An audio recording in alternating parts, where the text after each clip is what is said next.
Let's give it a little taste here. This was the smaller part that I had cut off the larger part of the ribs. That way it would fit in the pan. So as you can see, it's pretty much falling apart, which is the way you want it. A little bit of the marmalade, some of the pork. Let's see what we got. Like I said, if you're not a fan of sweet ribs, you probably won't like this, but this is very good. That orange marmalade gives it a very good taste. So today I'm gonna cook some pork ribs in the oven, and these were just pork spare ribs. So they have the actual the rib cage where they split it. And what I usually like to do is I like to cut all this off, and basically I just want to leave the ribs, and for the rest of it I'm gonna probably make some type of stew. I find that's always good to do. So the first thing we're gonna do is remove this lining from it. So let me get that done. And it may come off in pieces, but I like to use a dry rag, and it lets you grip it pretty good. And it should mostly just come off. If there's a little bit left on it, that's fine. But so just tear most of it off, and then we'll go ahead and cut the ribs where we just got the rib section. So I usually just kind of go like this with it. That way when you're eating the ribs, you ain't got all that gristle that's left in this part of it. That's just me. I mean, if you like the gristle, go ahead and cook the whole thing. But number one, my pan's not gonna be big enough to cook the whole thing. So I'm gonna just cut, like I said, just the ribs off. So let me get that done. And that's pretty much what we left with. Like I said, this is all the gristly parts. So we'll just cook that. Probably make a stew with that. Maybe a pork and turnip stew, or I don't know, something. And here's our ribs. Like I said, it'll pretty much resemble baby backs. And like I said, when you're eating it, you won't have all that gristle, because I cut all that off. So this is just the ribs. I'm gonna leave that on there. I'm not gonna trim any of the fat off. So let me show you the next step. So my pan's gonna be a little short, which is fine. We're just gonna go ahead and we'll cut it about right here, I think. And that'll be my ribs there I'm gonna cook. And for the seasonings, I like being pretty simple. I don't like putting too much stuff on it. So we're gonna put a little garlic powder. And this is my Cajun seasoning. Use whatever brand you like. Or if you got salt and pepper, just use that. Maybe add a little cayenne to it. Then so just do both sides. And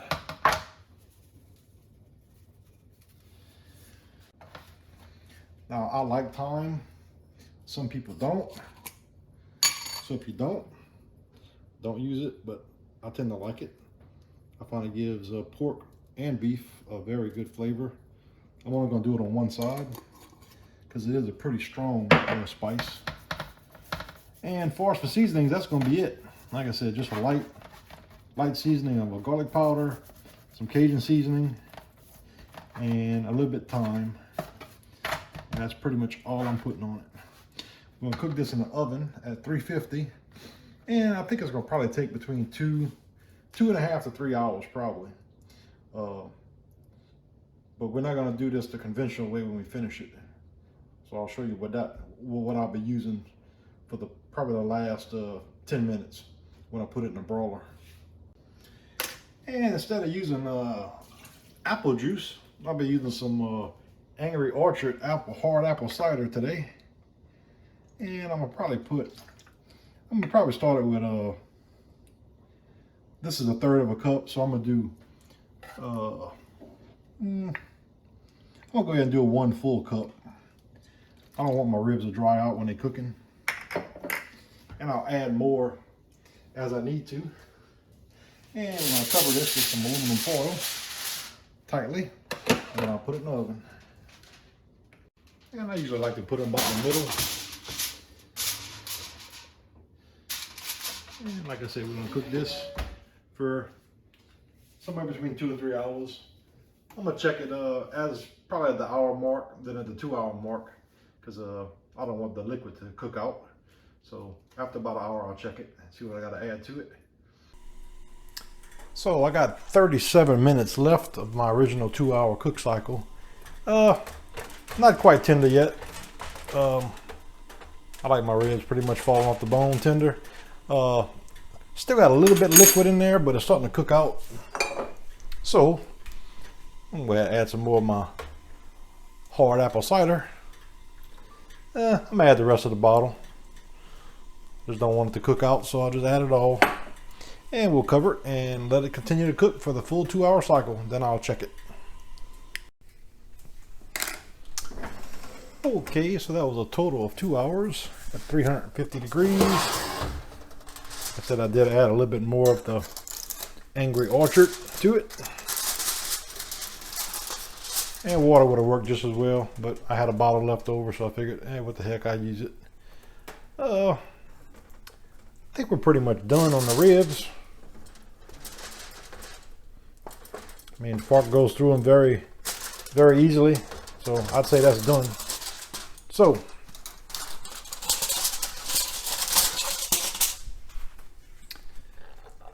at this point, we're going to finish it.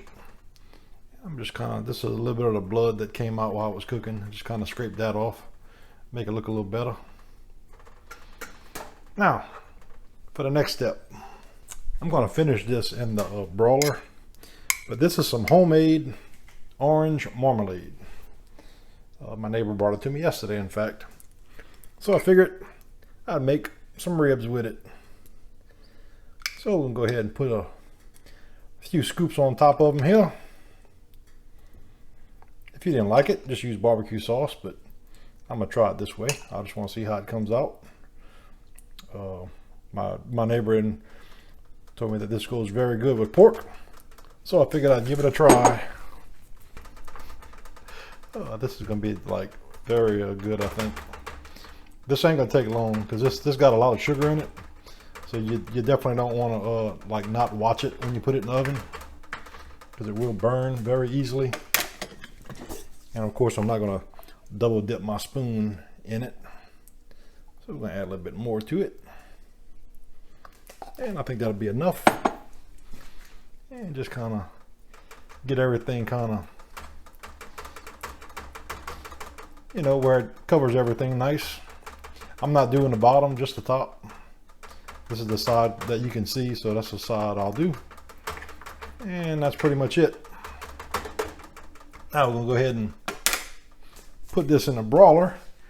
I'm gonna do it on low, and like I said, I just want to get it a nice brown on top. So let's see what happens. I'm actually gonna do my broiler on high, but I will keep a close eye on it. And like I said, just go ahead and put it in, and we'll see how long it takes. Okay, this was about 3.5 minutes, and that is what we look like. And I think I'm gonna go ahead and call that good. And that's how we look on a close-up. Like I said, it's just starting to get a nice, I could see the sugar starting to cook and bubble on top. So I don't want to burn it. So at this point, I'm gonna call it good. So that's how we look. And like I said, it's very, very simple. Took about 2 hours, 350 degrees, and the last 4 minutes or so. I guess about 3.5 minutes. I finished it off in the broiler, and the only thing I added to it was a little bit of homemade orange marmalade, and that was just about a half of a pint of the marmalade. And you can buy this at the store, but the homemade is definitely better. My neighbor makes excellent orange marmalade. So there you go. I'm gonna just have this with a side salad. Well, thanks for watching. If you enjoyed my video, please subscribe to my channel and hit the thumbs up button. Thanks.